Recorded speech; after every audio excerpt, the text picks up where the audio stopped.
Modify paid invoices. Sometimes you'll need to adjust a paid or partially paid invoice, such as fixing a payment amount error, updating invoice details, adding extra services, or making other modifications. Your options will depend on what changes you need to make. If you need to change basic invoice settings like description and invoice number, it's enough to edit an invoice.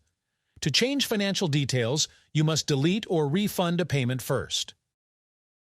To edit the invoice settings, go to the Invoices tab under the Billing section.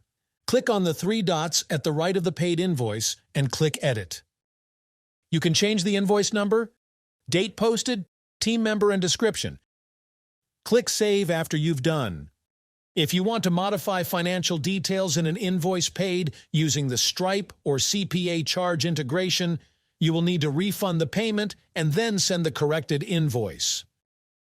To do so, open the invoice and click the payment link in the Payment History section.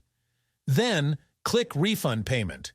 Quick tip: specify the reason that you'll need to issue another invoice to make corrections. This can reassure your clients by keeping them informed. Don't disable the email notification checkbox. Let them see the complete payment history to avoid any confusion or unnecessary worry. Once done, click Issue Refund. Then, you can make a duplicate of the invoice, make any necessary corrections, and send it to the client. The old invoice will remain as paid and still factor into revenue calculations. There's a more straightforward way to do it if your revenue or performance analytics don't rely on precise invoice amounts.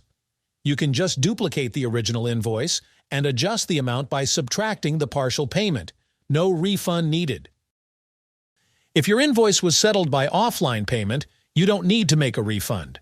You can just delete the associated payment. To do so, open the invoice and click the payment link in the Payment History section. Then delete the payment. After that, your invoice becomes unpaid and thus can be edited without limitations. Change the financial details and settle it with an offline payment again. That's it for how to modify paid invoices.